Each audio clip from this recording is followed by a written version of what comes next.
Hello, welcome back to the channel, and this is a channel where we give you reviews, playthroughs, unboxings. We generally like to talk a lot of bollocks, tabletop gaming in general, and in this video we are going to be running through the Board Game Geek top 100 games. We're going to give you our quick fire thoughts on each of these games in this much disputed top 100. In all honesty, we haven't looked at this list since Twilight Struggle was #1 many years ago, so we've no idea what is on this list at present. So I don't know how long this is going to take. Hopefully not that long, because I hate looking at Board Game Geek, but needs must, and let's crack on with this list, right? Bollocks!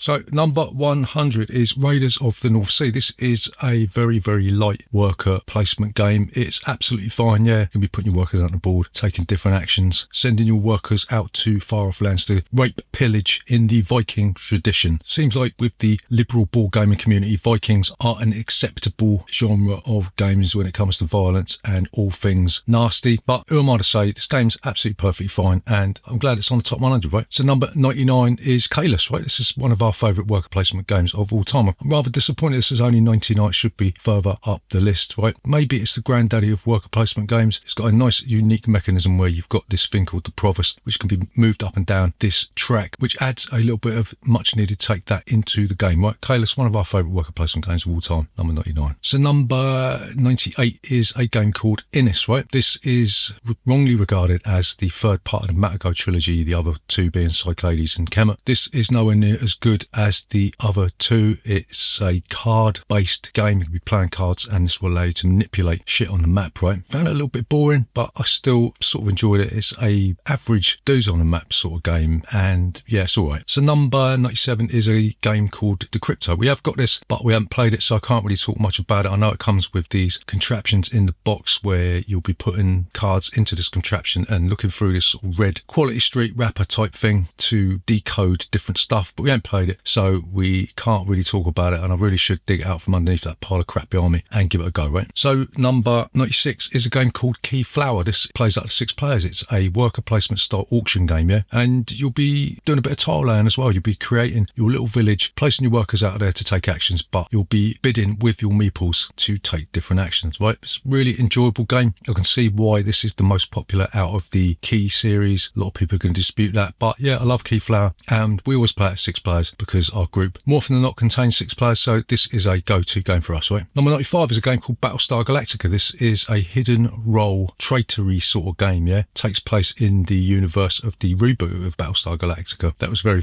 popular, right? This is like Shadows over Camelot on steroids. We did get rid of it because it was too long. Yeah, we don't fathom playing this for 4 hours, but now it's out of print. I bought the Spanish version and retranslated all the Spanish shit into English, and I'm glad we got it in our collection because it's a bit of a classic, right? Number 94 is the granddaddy of dudes on the map games. It's El Grande. You'll be playing cards that will allow you to affect the cubes on the map, and you've got this thing called a Castillo where you'll be able to place cubes in there, which adds a little bit of a hidden element to the game, yeah? This is going to get a reprint. I think it's being published in Polish, but hopefully it's going to turn up in English because this is a much needed game that needs a bit of a reboot. A lot of the old school fucktards like me are gawping at the fact they're going to remove the old style artwork, which has endured quite a lot since 1995, but who gives a shit? El Grande is back, baby. Number 93 is Architects of the West Kingdom. Don't know anything about this. I'm assuming it's from the same people that did Raiders of the North Sea, or the same publishers, but I've heard that this is quite a good game. Wouldn't be in a BGT top 100 if it wasn't, but then I could be wrong about that because there is a load of shit in this list, I would imagine, yeah? But I can't talk about it because I know fuck all about it, and it just doesn't really speak to me as a game that I want to play. Tell me I'm wrong in the comments below, right? Number 92 is a pile of shit game that we fucking hated with a passion. It's the Seventh Continent. This recently made an appearance on our 10 games that you love but we hated. Seventh Continent is a fighting fantasy style choose your own adventure game book. Weirdly takes place on a map of cards that you'll be creating as you play the game. Yeah, there's a story that starts off really interesting and then just disappears halfway through the game, and you're left thinking, well, what's the point in this, yeah? Add to that the save game mechanism means you're going to have to put all the cards away in a certain order and then put them out on the table again, and it just drove us up the wall, and it's the 7th incontinent for us, right? Number 91 is Search for Planet X, right? Another another game we haven't played, right? And I know absolutely nothing about this. I haven't read about it. I don't know why it's in the top 100 because I'm pretty sure I saw it in a bargain bucket bin about a year ago. What year was it? 2020. Yeah, I think I saw it in a bargain bucket bin about 2021. And I didn't pick it up because I was going through the stage where I was trying to get rid of games and not get more games in my collection, right? But yeah, Search for Planet X. Don't know nothing about it and probably don't want to. So number 90 on this list is a game called Tainted Grail, right? This is one of those overproduced behemoth style games that came to Kickstarter, and I'm assuming it contains loads and loads of plastic shit, and it came with 1,000,000,001 expansions that stack up in a room that nobody is ever going to play, and only the people that are going to leave comments saying that they played it all are going to play it, right? I think this is a cooperative game, and because we don't have the same group of people every week, we tend not to play these campaign driven story games that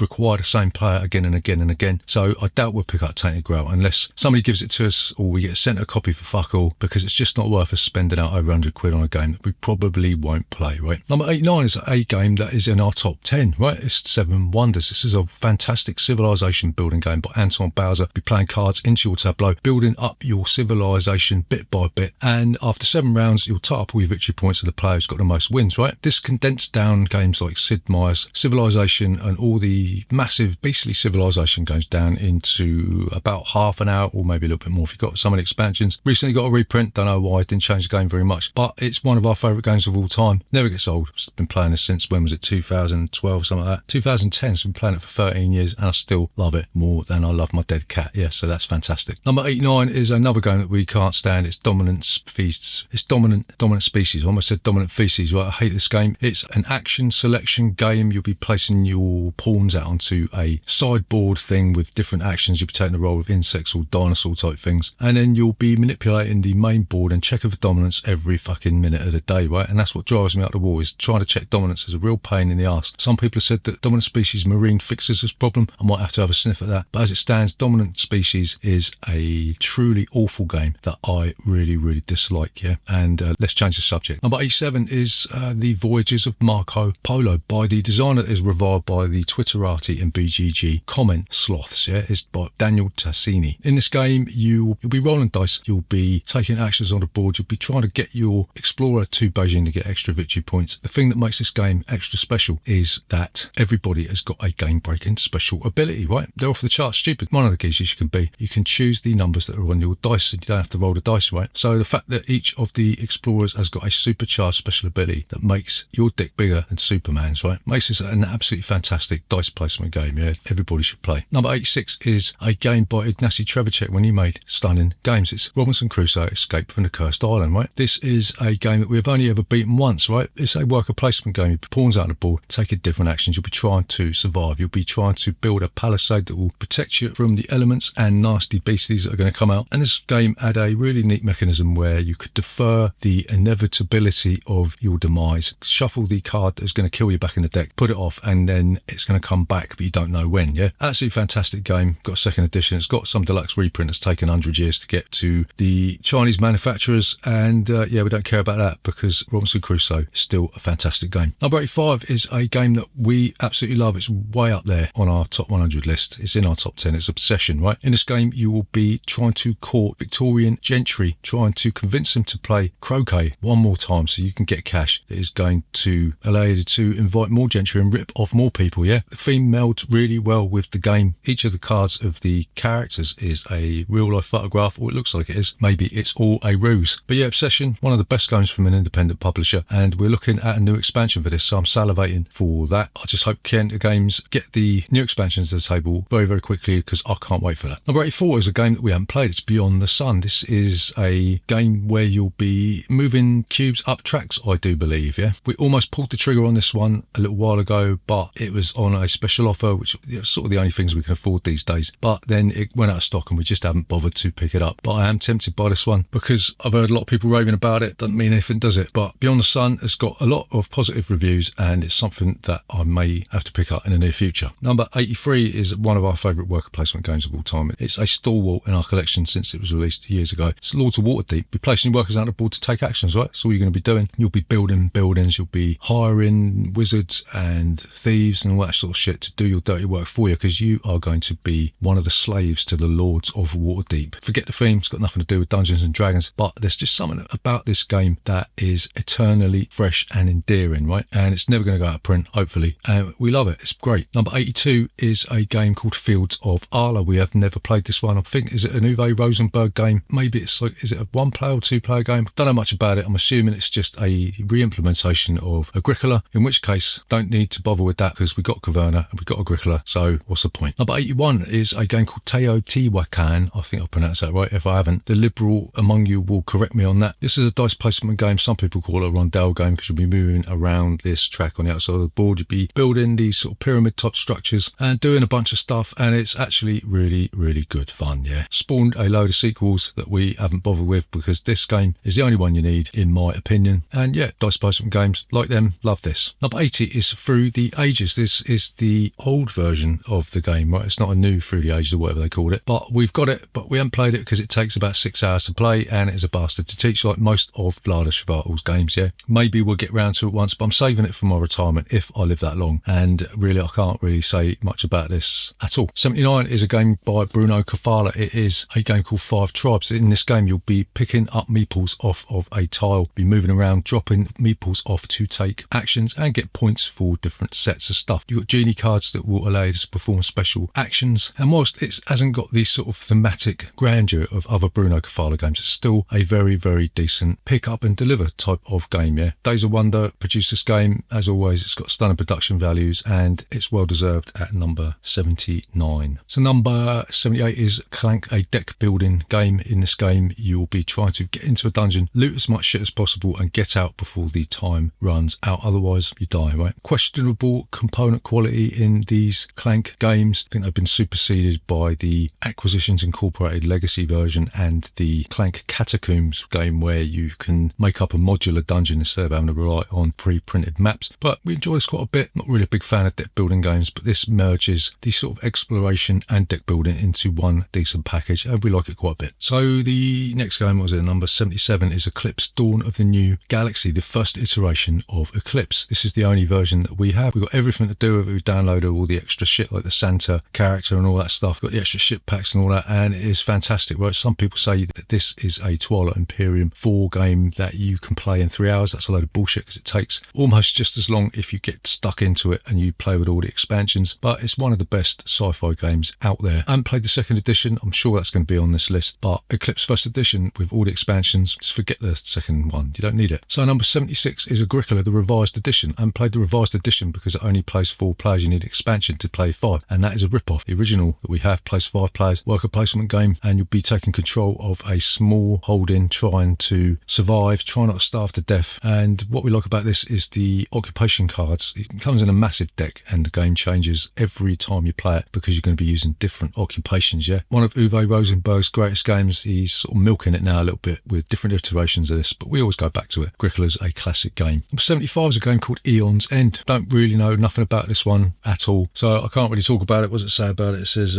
mages defend humanity's last city, harnessing alien powers to destroy monstrosities. That sounds like me getting the Mr. Muscle out to get the Clagnuts from underneath the rim. Hopefully this game isn't about trying to clean shit out of your toilet, but maybe it is, maybe it isn't. Number 74 is a game called Race for the Galaxy, right? This is a card game that is fiendishly difficult to teach the first time you play it. Once you've got the rules under your belt, you're going to sail through the game, be building up a civilization in a Seven Wonders sort of style way. You'll be looting shit from the world, you'll be settling on the planets and getting victory points, right? An absolute classic game. How they managed to condense all these nuances into a deck of cards is beyond me, and we love this game. It is a fantastic civilization building game in a pack of cards about that big, like a doorstep sandwich. 73 is a very, very simple game called Azul. This is a tile laying game where you'll be making up a sort of a mosaic type pattern and scoring points for the way that you place the tiles there. Dog shit simple, easy to grasp, and it's really, really good. Enjoy it quite a bit, right? One of them games, once you've had a couple of wanks, you're a little bit tired, once you want to pull out a few tiles out of a bag, yeah. And it's a spot, right? Is it Kramer or Kiesling or one of them two? I think they designed this, and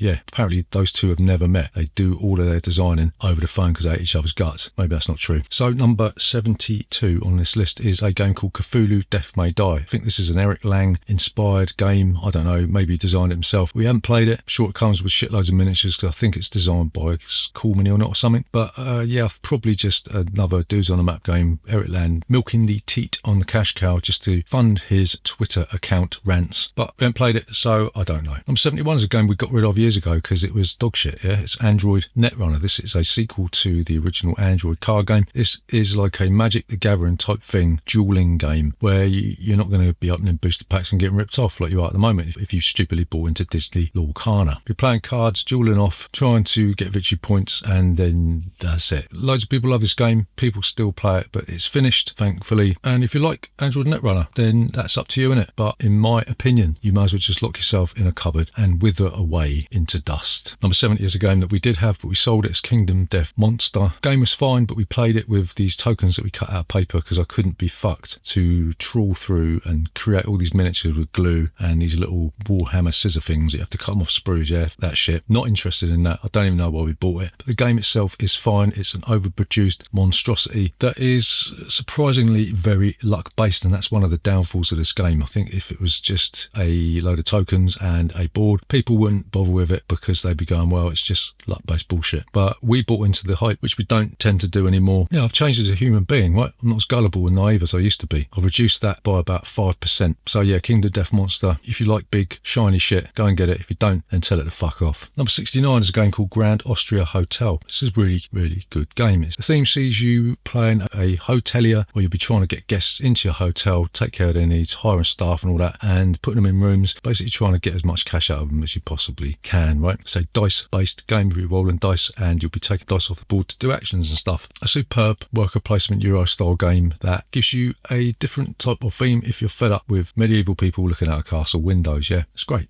Number 68 is a game called Mech vs Minions. We have this down there. We haven't played it all the way through it. It's a game that opens up the more you play it. You've got these envelopes in there. So when you complete a scenario, you'll be opening up another envelope and then you'll have more rules and more stuff, right? It's a programming game. So you'll be programming these robots and so the other side will be programming the minions and you'll be trying to blow each other up and fuck each other over. This was like dirt cheap, 75 quid. That's a stunning bargain, yeah? But it's not a game that you can play all the time because programming games tend to do my head in quite a bit, yeah? But I think it's completely out of print now. I don't know if you can get it. So we're just going to hold on to it and sell it to some gullible twat when I give up work, if I ever do. Number 67 is a game by Vital Lacerda. It's The Gallerist. We did have this, but we sold it because it was just a pain in the arse. I couldn't be bothered to play it anymore. But it's typical Lacerda stuff where the actions seem really, really easy to play. And then as you play through the game, paths open up in different directions and it gets more complex and you end up going down this sort of like spreadsheet rabbit hole and wondering why you ever bothered to learn how to play the game in the first place, yeah? Theme is pretty good. Comes with some nice little easel things you could put these bits of artwork on, but it's sort of soulless, a bit like the art world itself, yeah? So I suppose if you like the way themes come together with the mechanics, if you like a soulless theme with soulless mechanics, then this might just be the game for you, but it wasn't for us. Number 66 is a game called Star Wars Imperial Assault. We did have this, but we flogged it because, like with all campaign-based games, we just didn't have the time or the player rotation to get through all of the stuff that's in the box, yeah? It's fine. It's a typical fantasy flight affair where you'll be moving, attacking, moving, rolling dice, playing cards and all that sort of thing. But yeah, the Star Wars theme isn't really what we thought it would be. None of the main characters that you can play are from the actual movies. You've got these made up dogshit characters, not like Rebellion where you actually playing Luke Skywalker and that shit. So for that reason, we got rid of it. Number 65 is a game that is meant to be the best three-player game ever made. It plays more than 3 players, right? But you know what I mean. It's Le Havre. It's an Uwe Rosenberg game where these resources will be coming into through this canal, taking them off the canal. You'll be using to buy buildings that will give you victory points, yeah? Every game you play, the order of the cards is going to be different, but the cards will remain the same. So you're going to have to change up your strategy every time you play it, yeah? One of the best games ever made. Love Le Havre. Some wonderful artwork by the same geezer who've done Agricola. And if you haven't played it, go and get it because you'll love it. Number 64 is Paladins of the West Kingdom. It's another one of them something of the something games like Raiders of the North Sea. We haven't played this one and don't think we're going to play it. Is this the one that's better than Architects or is Architects better than this one? Let me know in the comments down below and maybe we'll pick up the one that you tell us to pick up, mate. So yeah, I don't know much about this and maybe you could tell me a little bit about it, right? Number 63 is The Crew Questful Planet 9, right? We played the original Crew, didn't like it, it was boring and it just seemed a little bit stupid to me. We still own The Crew. Excuse me for being a complete and utter fucked up, but this actually turns out to be the original version of The Crew, not the sequel, so the joke is on me for being a complete twat. We haven't played it for ages, and I doubt we'll be picking this up because I'm sure this is just going to be another spin on something that we didn't like. So it's like treading dog shit twice in one day, right? Something to avoid. 62 is Clans of Caledonia, right? This game reminds us of Terra Mystica, right? You'll be taking on a role of a Scottish chieftain, and you'll be flogging whiskey and stuff and cheese and all that sort of shit to branch out onto the map. It's got a wonderful market system where if the goods become scarce, they go up. If they become too common, they go down in value, right? Really like that about this game. It's got modular boards as well, which is superb. A really decent board game with a decent theme, and yeah, board's really small. The box is small, so it don't take up shitloads of space. Yeah, it's great. 61 is Heat Pedal to the Metal. This is a spin on Flamme Rouge, which was a spin on Ave Caesar. The thing about this is that you get to bolt stuff onto your car. It's got upgrade systems, right? And it's got a full-blown 3-season campaign type thing that you can play 1961, 62, 63 and carry over your car from different seasons. Loads and loads and loads of fan-built maps are available on the nasty little website, yeah? So head over there, loot as much shit as you can off them, but don't give them any money at Christmas when they do their crowdfunding thing. But yeah, Heat Pedal to the Metal. We like this quite a bit. It's not as good as Ave Caesar, especially not as good as the new Dice Tree Games reprint of Ave Caesar, but it's a nice little distraction. I think we're going to wrap up the first set of these. Voice is starting to get a little bit croaky. I'm going to have to down 2 litres of vodka just to lubricate the tonsils a little bit, and then we'll be back with another section of these, and we'll probably finish up with a top 10 where I can start to lose my shit and you'll see veins popping out this part of my head. They're not horns, don't worry about it. I'm not going to turn into Beelzebub just yet. So yeah, we'll see for the next part of this pretty pointless fucking list.